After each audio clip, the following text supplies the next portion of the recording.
Let's consider the reality that love is not revealed through grand declarations, but in how someone arranges their life. If a person says, "I love you," but fails to prioritize you when it matters, those words carry very little weight. Human beings are meaning-making creatures. We don't just hear language, we observe behavior. And behavior, especially over time, becomes the true language of love. When someone loves you, they reorganize their world in subtle but consistent ways. It's not always dramatic. It might be as simple as adjusting their schedule to spend more time with you, remembering the little things you said weeks ago, or ensuring you're emotionally safe in their presence. These aren't surface-level gestures. They are quiet signals that you matter. Love, in its most sincere form, is revealed not in what someone says when it's easy, but in what they do when it's inconvenient.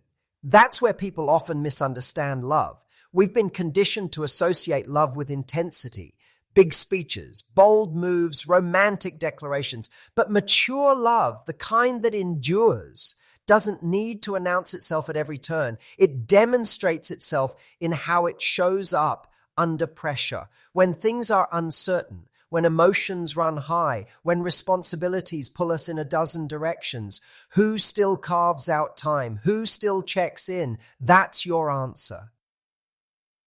And this is precisely why many people miss the signs of real love. They're looking for words instead of presence. But you cannot fake presence. You cannot manufacture genuine concern or consistent effort. You can say anything. But to show up repeatedly, to prioritize another person's well-being without being asked, that's a form of truth that doesn't require explanation. It's also where love becomes a choice rather than just a feeling. Feelings are fleeting. Prioritizing someone, even when it means sacrificing comfort or convenience, requires intention. And that intention is built on something deeper than emotion. It's built on values, commitment, and respect. If you want to know whether someone truly loves you, don't ask them. Watch them. Observe where they place you in the hierarchy of their time, their energy, their sacrifices. So the next time you wonder whether someone loves you, stop searching for the perfect words. Instead, look at the structure of their life. Do you appear in it consistently, meaningfully, and without condition? If you do, that's love speaking its loudest. Because in the end, love doesn't say you're important. It acts like you are. And that, more than any three words, is what you can trust.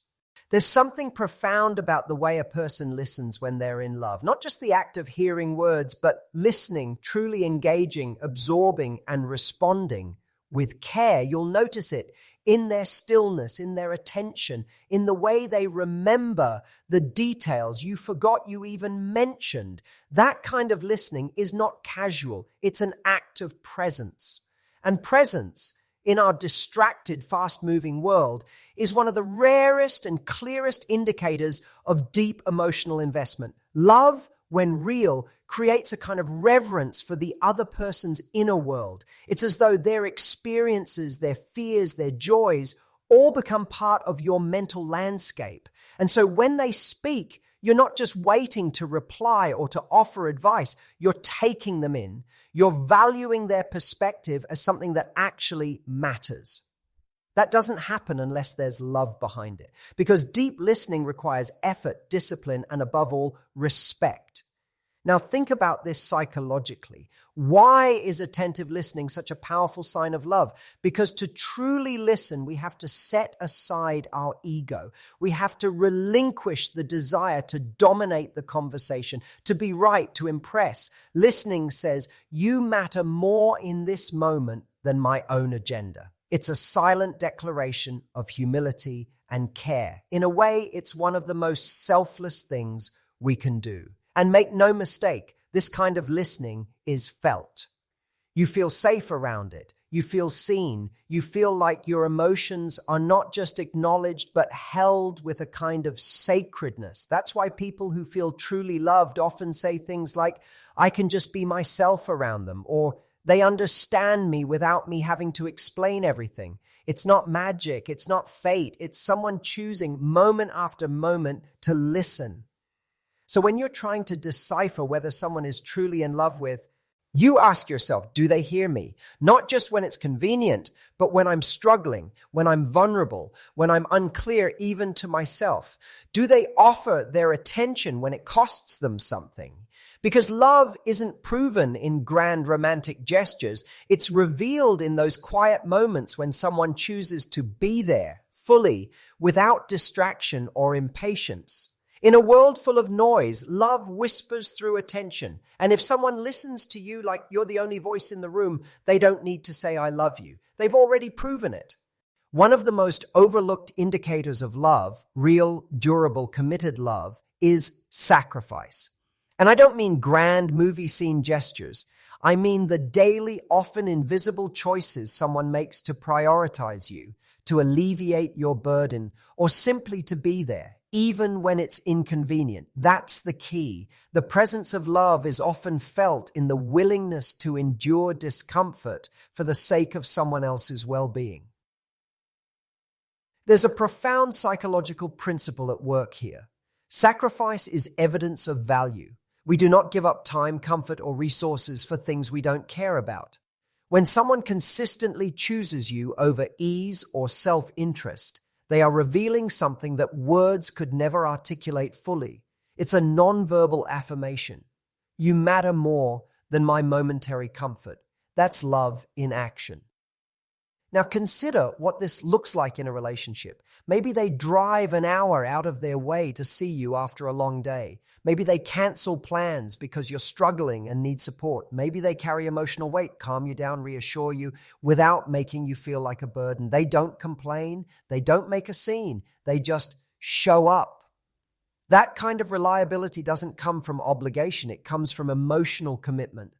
In a culture that idolizes self-fulfillment and individualism, sacrifice often gets a bad reputation. But psychologically speaking, mutual sacrifice is what binds people together. It's how relationships earn their strength. Love without sacrifice is sentimentalism. It's a theory with no practice. But when someone sacrifices for you without needing recognition or reward, they are demonstrating a kind of love that is active, mature, and enduring. And this doesn't mean abandoning one's own needs or being a martyr. That's not love either. Real sacrifice is reciprocal. It's part of a dance where both people choose and over again to give something of themselves, not because they have to, but because they want to, because their partner's happiness has become part of their own. So if you're unsure whether someone truly loves you, look at what they're willing to give up, not because you ask them to, but because they choose to, the energy they spend, the small comforts they surrender, the ways they adjust their life, even in subtle ways, to make room for you. Because in the end, the deepest form of love isn't spoken, it's proven in sacrifice, in service, and in the silent choices that say, you are worth this. Let that be your compass, not their words, but their willingness to give. Another unmistakable yet profoundly subtle sign of deep love is attentiveness, not just listening, but truly noticing. And that's a far rarer quality than we like to admit. In a world flooded with distraction, the ability to observe someone closely, to remember the small things they say, to intuit their mood shifts without explanation, that's not ordinary behavior. That's someone whose mind is anchored in you. At the psychological level, attentiveness reflects emotional investment. When we care deeply, our attention narrows, we tune in, we become sensitive to patterns, preferences, needs. We notice when someone's voice changes slightly on the phone. We remember that they like their coffee a particular way, or that they avoid certain topics when they're anxious. These aren't just acts of observation, they are acts of intimacy, because the more you notice about someone, the more you enter their world, piece by piece. And here's what's important. Attentiveness has nothing to do with grandiosity. It's not roses and candlelit dinners. It's the way someone adjusts the car seat back to your preference, even when they forget to mention it. It's texting you a reminder about something you care about. It's catching the tone in your voice that signals you're off, even when you're saying, I'm fine. These things are small, but love doesn't live in the big things. It lives in the consistency of the small. Now, philosophically, this level of noticing speaks to something deeper the desire to know the other person, to study them, almost like a craft. This is what the philosopher Martin Buber would call the I-thou relationship, a dynamic in which the other is not treated as an object, but as a subject of reverence. When someone sees you this way, they don't reduce you to a label or stereotype. They engage with you as a whole, complex, evolving human being. That is love without. T pretense, love without possession. It's rooted in presence. And presence is the essence of love, isn't it? It's saying, I'm here with you in this moment. I see you. I'm paying attention, not because I have to, but because I want to. That kind of attention is healing. It creates a secure emotional environment, one where vulnerability is safe and authenticity is welcomed. So, if you ever question how someone feels about you, don't just listen to what they say. Watch what they notice. Because real love doesn't need constant declarations. It just quietly watches, learns, and shows up better. Again and again, love listens, but more than that, it sees. There's a behavior we often overlook because it doesn't scream romance, yet it speaks volumes when it comes to real love, making space. Emotionally, mentally, and sometimes even physically for another person. And I don't mean stepping aside in a literal sense. I'm talking about the profound act of allowing someone else to exist fully alongside you with their own feelings, flaws, needs, and growth path. This kind of love doesn't control. It permits. It doesn't demand. It welcomes. And that's not passive. It's deeply intentional. At its core, making space is about respecting autonomy without losing connection. It's the willingness to support someone even when it's inconvenient or when their truth challenges yours. This is where love becomes truly tested, because it's easy to be loving when someone agrees with us, moves at our pace, reflects back our desires. But what happens when they diverge? When they need something different, when they outgrow a version of themselves we've become comfortable with? That's when love either expands or shrinks. And the people who truly love you will expand. They'll ask, not accuse. They'll pause, not push. They'll seek to understand before reacting, because they aren't trying to mold you into a shape that fits them. They're trying to grow alongside you in real time. Psychologically, this points to what Carl Rogers called unconditional positive regard. The foundation for all healing relationships. It's the belief that a person is valuable and worthy of love, not when they behave well or meet expectations, but simply because they exist. And in the context of love, that means letting the other person breathe. It's standing by them when they're processing trauma. It's showing patience during conflict. It's offering silence when that's what they need, instead of filling the air with your own discomfort. Philosophically, Tao, his is love that respects boundaries, not as barriers, but as bridges. It understands that the integrity of two people must be preserved for the relationship to remain meaningful. It doesn't smother. It doesn't collapse into codependency. It walks beside, not on top of, the other person's soul. And in a world obsessed with performance, with proving love through flashy gestures, this kind of quiet presence, this willingness to allow the other to be, is nothing short of revolutionary. So if someone makes space for your voice, your needs, your process, they may not say, I love you, but trust me, they're already showing it. Because real love doesn't cling. It stands close, even when it lets go. One of the most profound yet often unnoticed ways people express love is through sacrifice without the need for recognition. It's when someone chooses inconvenience, discomfort, or delay, not because it's demanded of them, but because your well-being matters more than their momentary comfort. That is not weakness. That is strength, a form of moral responsibility woven into the very fabric of love that is rarely celebrated because it tends to happen quietly, even invisibly. Think of it like this. When someone wakes up early to drive you to the airport after 3 hours of sleep, or they listen without interrupting even though they're burning to speak, or they shoulder more than their fair share in a crisis, not because they're trying to be a hero, but because they don't want you to carry it all alone. They might not call it sacrifice, but that's exactly what it is. A voluntary foregoing of self-interest in the service of someone else's flourishing. And that's no small thing. That is a moral act. Psychologically, this speaks to a deep sense of secure attachment.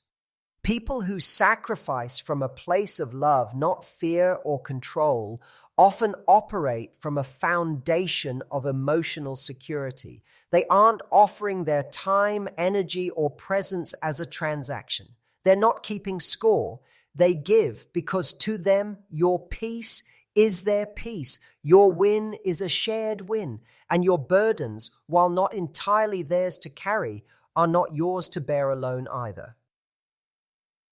Philosophically, this aligns with the virtue ethics proposed by thinkers like Aristotle, who suggested that love, when rightly ordered, calls us toward the highest version of ourselves. It pulls us toward the good, not just for us, but for the other. The sacrifices made in love are not obligations, they are honors. To serve another's well-being in a meaningful way, voluntarily, freely, is a kind of sacred responsibility. And the person who does this with consistency, without ever asking for praise, is engaged in something that transcends romance. It's devotion in action. But here's the crucial distinction. Love that sacrifices isn't self-erasure. It's not martyrdom. It's a conscious choice to say, I see you, you matter, and I am willing to carry a bit more today, not because I must, but because I can. So when you see someone repeatedly acting in your interest when it costs them something, time, energy, ego, that's not just kindness, that's love, real, unspoken, undeniable love. And in a world where declarations are cheap but sacrifice is rare, let that kind of love speak louder than words ever could.